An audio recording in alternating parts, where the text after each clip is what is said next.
everyone, how's it going? We're inside today. There is a bee problem in my building. I think they sprayed or something because they're just all over, and I am highly allergic. I actually passed away from a bee sting before, so not for very long, but I just don't want to relive that experience. So we're staying inside today. This mindful message is things to put your kids in, like extracurricular activities, either in school or outside of school, that will help them build character or help give them some skill in some way. So, again, kids are subjective and very nitpicky. So, the younger they are, I think you should expose them to things and let them pick out the things that they like to do. But if you're limited in your area to choices or budget, just stick to what you can do. A lot of schools offer some things, a lot of schools don't. So there'll be something on this list, hopefully, that your kid will be into. Let's start with music. There's many different parts of music to put your kids in. You could do music or lyric writing, like actually writing sheet music. Learning to read sheet music is also a class. Any kind of instrument, flute, clarinet, piano, guitar, drums. Kids eat this up, and if the sooner you expose your kid to an instrument or singing, the better. They become a better musician for it if they have a talent. Feed into that. Give them voice lessons, music writing. If your kid's dyslexic, I had a hard time with music class and the music notes, but I'm sure they're better at it now. Dance. Don't discriminate just because you have boys. If your boys want to dance, put them in it. There's so many different kinds of dance. There's ballroom dance, there's modern dance, there's jazz, there's tap, clogging like Irish dancing. You don't just have to do ballet. I think there's a lot of misconceptions about dance. It's not just leotards and tutus. There's so much different parts of dance that you could be in.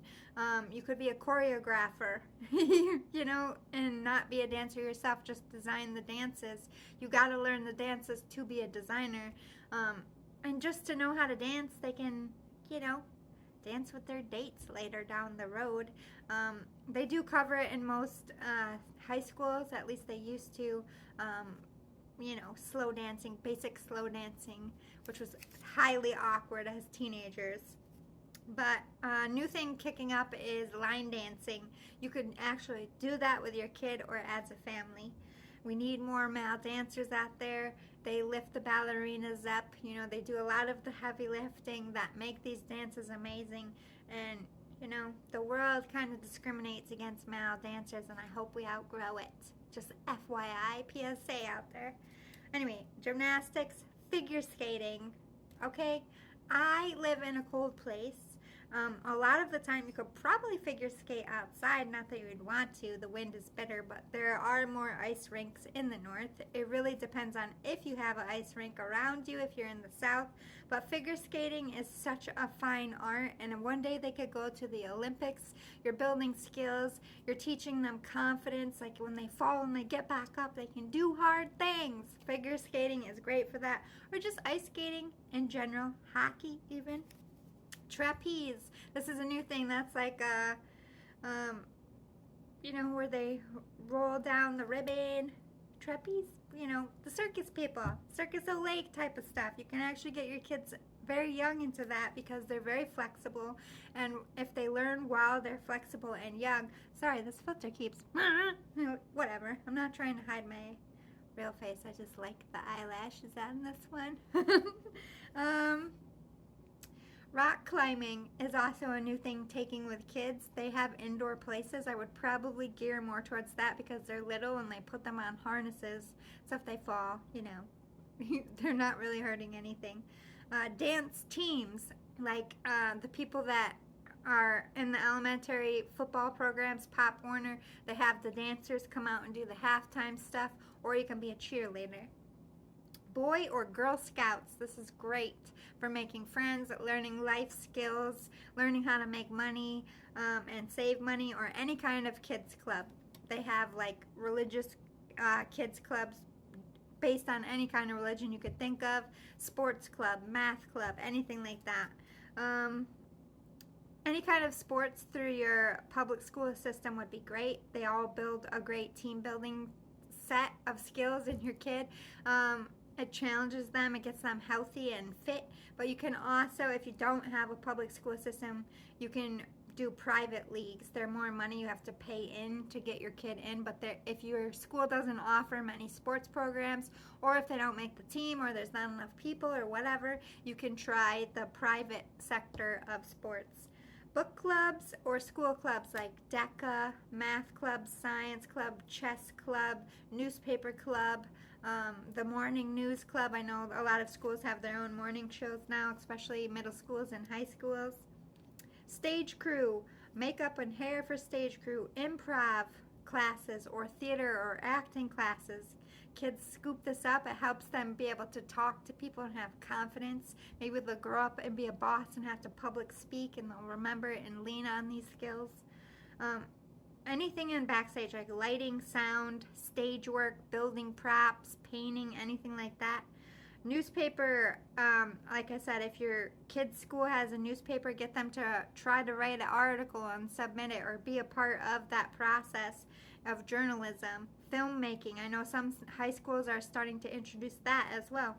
Voice acting, art classes like drawing or painting, pottery, glass making, wood shop, carpentry, mechanics is also a good thing to get your kids in. If the more they can save down the road, if they know how to fix their car themselves, or your car when they're a teenager. I know a lot of programs are opening up to forensics classes. I know that is really exciting to kids. True crime shows are all over the place. Debate team. I got scouted in high school on my debate team for a secret group.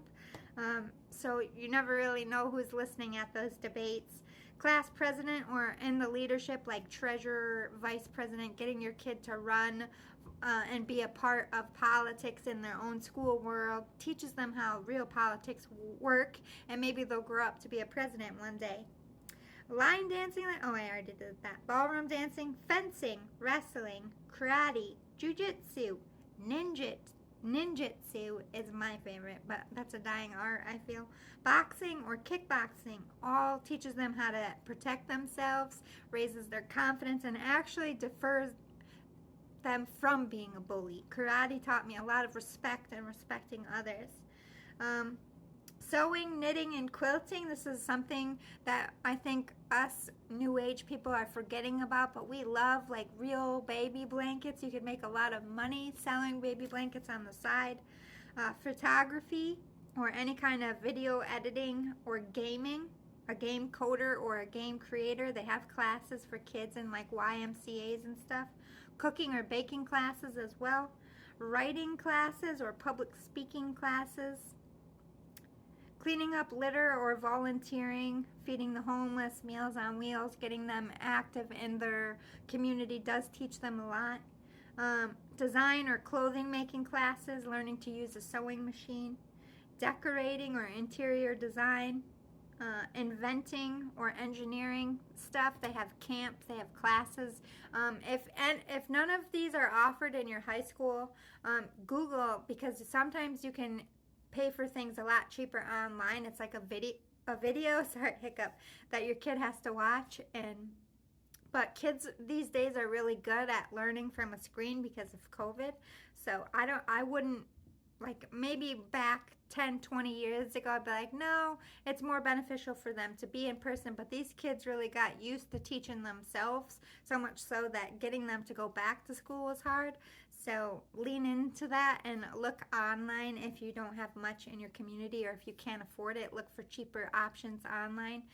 Then there's the good old-fashioned stuff. They used to do a babysitting course at the local hospital so that your kids and teens could safely babysit and be certified. It teaches them responsibility. Also helps them have a little pocket money. Look for those things as well.